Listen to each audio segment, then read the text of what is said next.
Hey, so today I just want to jump right into it. I want to discuss with you an email that I received from PSA. And the subtitle of that um, email basically said, PSA slab is ready for pickup. Inside of that email, they had a link on there that basically gave you the highlights, like a kind of like a report card or a report of all the cards graded in 2023. And there was a lot of great information in there. And the one that really grabbed my attention is the one that was released about um, the 86 Fleer Michael Jordan rookie card. There's some interesting things that PSA shared with us, the hobby, and that's what I want to kind of talk through today. So let me just get right into it. I'm just going to share my screen here because I want to get into this a little bit. Now, I don't even think I can call it um, an article. I mean, it's only a couple hundred words long, but here we see the real deal. And he's talking about Jordan's card is basically no stranger to imposters, but with a fail rate of around 1 in 5 cards that are submitted are actually fake. That's pretty interesting. The thing about that, and I wish they could have given us like a full stat line on this because this is only for 2023. For 2023, they're basically claiming that 1 in 5 Michael Jordans that were graded are fake. And I wish they could have given us kind of like the history of that card being graded. I believe, this is just my assumption now, that this is nothing new for Michael Jordan rookie cards. I believe this is one of the most faked cards in the hobby, and it has been for decades. And so I don't know what's the comparison. It's hard to tell. Like year over year, we don't have that information. But personally, I don't think this is shocking news. I think 1 in 5 is probably the average, or maybe a little above average. But I do know that this card, right, is heavily, heavily counterfeited. Therefore, I would not even consider, not even for a split second, purchasing one in raw condition. We can move on a little bit. In 2023, 400 plus cards claiming to be Michael Jordan's 86 Fleer rookie failed PSA authentication, and eye-popping 22% of all copies submitted. All right, so more of the same. They're just giving us a little bit more intel on the numbers of 2023. According to PSA, it's eye-popping, I guess, is the adjective that they put on it, and that is a lot. 100%. No argument there for me. It's kind of odd, but they go on to give some, collector beware. The most iconic basketball card is also the most infamous, meaning infamous for being counterfeited. While outing a counterfeit is best fit to the pros, there are a few giveaways to stay mindful of. And I like this part of it. Okay. They give us this image on the left-hand side here, and this, the real deal. And I like this for a lot of reasons. And I ended up saving this image and cropping it out. And I saved it to my photos because I like what they did here. It's kind of a pretty simple diagram, easy on the eye, easy to understand. This, I believe, can have future good use. That's why I saved the image. I like the concept of the real deal here, because what we're doing here, what they're teaching us, and what we need to learn is how to spot a real one. And I think a lot of times we focus on how do we spot a bad one. The problem is that there's so many different variations of counterfeits that it's very hard to remember all of them. I do know, I remember a friend of mine that I had that he was worked as a police officer for many years. And on occasion, they would get phone calls from a bank. A bank teller would get, doing her drawer and notices that they have some fake money. When he would go to make the report and collect the evidence, the one of the main things one of the managers had told them is that they don't teach them how to spot a counterfeit because there's just too many variants of that. What they teach them is how to spot a real one. And that is a lot easier to figure out. And I believe that's what PSA did here with this diagram image here. They're basically teaching us how to spot a real one. And that overall is most important, because there's so many different, I mean, I've just heard so many different types of counterfeited cards out. Some of them you can spot a mile away instantly. Some of them are done very, very well. And so we have to be mindful of that. And I think this is the kind of the thing that we need to do as a hobby, is learn certain things. You know, we see on social media all the time, somebody puts a picture up, especially, you know, of a Michael Jordan. I belong to a lot of Michael Jordan groups, and you see, you know, is this real? You know, and then you get a bunch of comments that are, you know how some folks get on social media, and then you got the other side of the fence. Hey man, they're just asking a simple question. You don't have to be so sarcastic. And it's just like, here we go. But you know, it is one of those things that it's odd. You can't really tell from an image. It's a lot better if you were to ask a person who has the card in hand. You know, you can take it to a local card show, and try to find somebody that appears trustworthy that can look at it for you.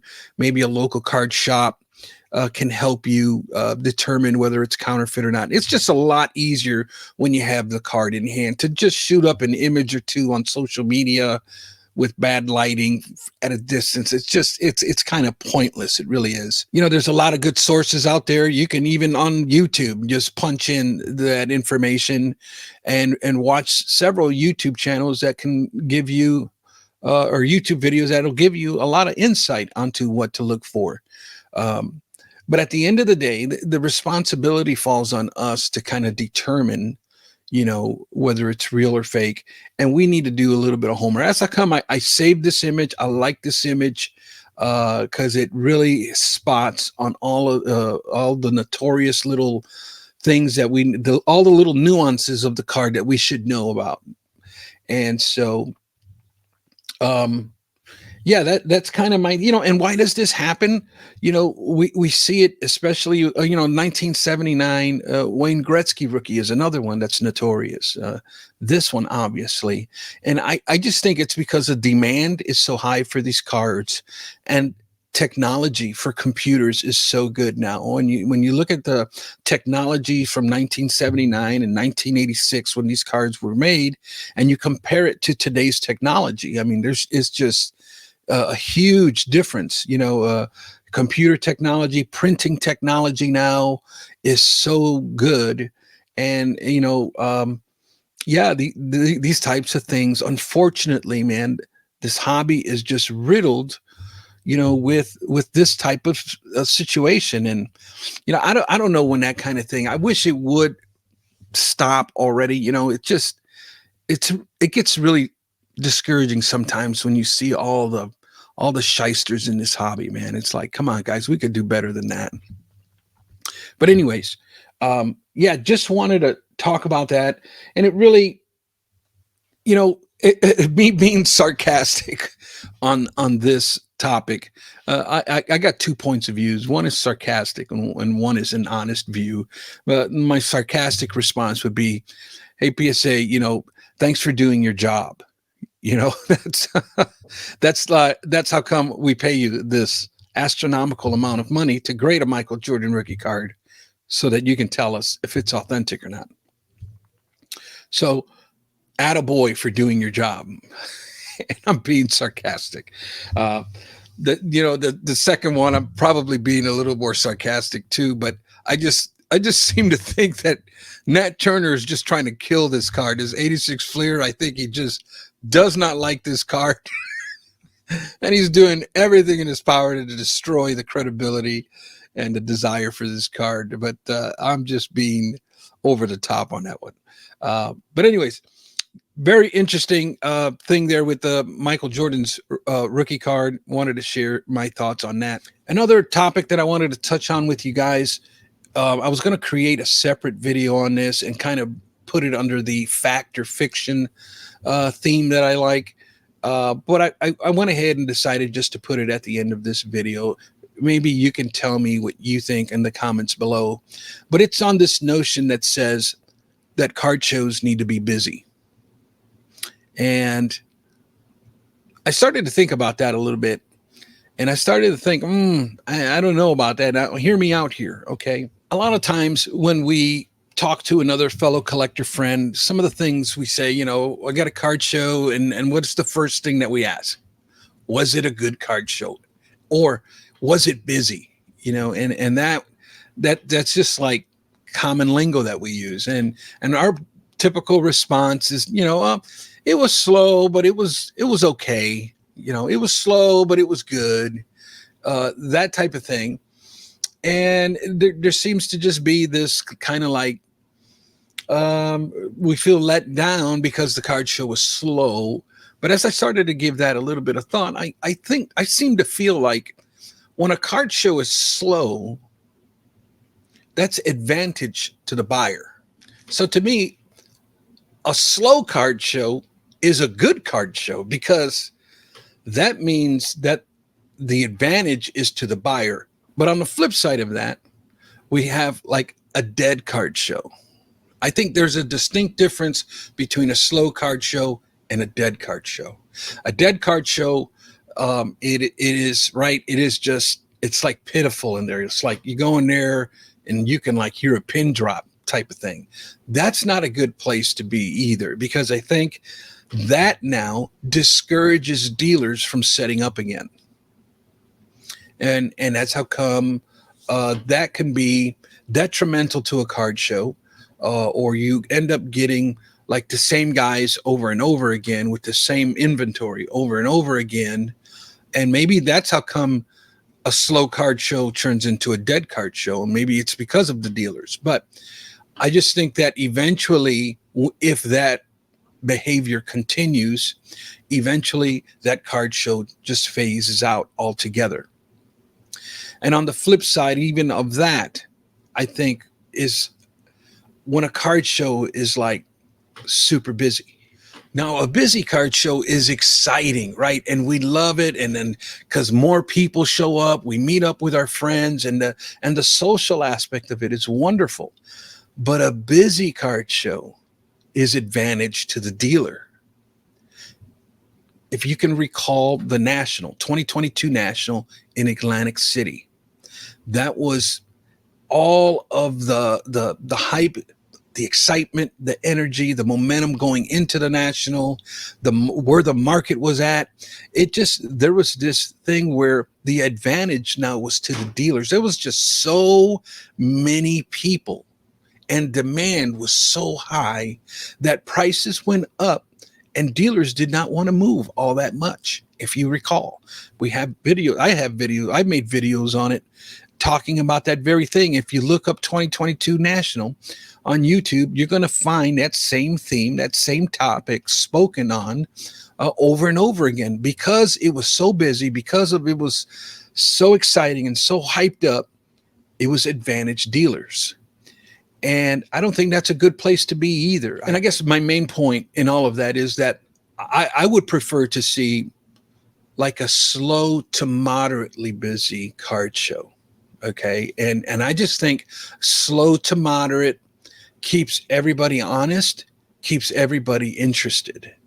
And too much of one is not good for the other. Too much advantage to the buyer is no good for the dealers, and too much advantage to the dealers is not good for the buyer. You see what I'm saying? So lines of clarity, I think, is, a card show being slow, a card show being dead, or a card show being busy. There's kind of like this three-pronged fork in the road that we got to come to, and we got to figure out, I go to some slow shows around me, local shows that are not all that busy, but I can tell you that I find the best deals at those shows. I have dealers that are, they're willing to they're probably frustrated because they've been there and it's been kind of slow for them, and they're willing to negotiate big time. I find my best deals when I go to buy out a collection. 9 times out of 10, I'm at a very slow show that there's not much excitement going on. So I get my best deals in it at a slow card show, local card show. Now, when I go to busy card shows, I don't do all too well. I really don't. I can go. I struggled this year's national in Chicago because I had X amount of money, and I was looking for certain types of cards, and there was very little flexibility in the cards coming down. I just felt like some of the cards that I bought, I felt like I overpaid. And I guess that's okay to a certain extent, but I'm just really trying to figure out at my end here at the local level, what card shows am I going to go to? There seems to be a lot of them, but which one is going to be most beneficial for what I'm doing, for what I'm collecting? Big shows, they're great because you can find scarce cards. You're not going to find a lot of scarce cards at a small local card show with 40, 50 tables. And so every card show has its advantage and disadvantage. And I guess it's up to us to determine, what exactly that we're going for. Cause it's hard to go to all of them, and it's hard to really, go in there without a game plan. I'm looking at a show calendar, and I'm trying to make a game plan, and it's all going to determine on what is it that I'm trying to accomplish. If I'm looking for something scarce, there's no need to go to a 40, 50 card show. Now, if I'm looking for a bulk deal, I think that is my best bet is to go to a small local show. And so anyways, well, hey, listen, that's going to do it for this episode. I appreciate you so much for tuning in. Here, it's all about rookie cards. We look at the past and present day status of the rookie card, all in an effort to better understand this hobby icon. Now, if that kind of content interests you, can I please get you to consider subscribing? And if you like it, please give it a thumbs up. I really appreciate you. And all of this is for one simple reason, my friends. We do this because not all rookie cards are created equal. The true Jordan rookie from 1985. Bullshit. Until next time, buenos nachos, muchachos.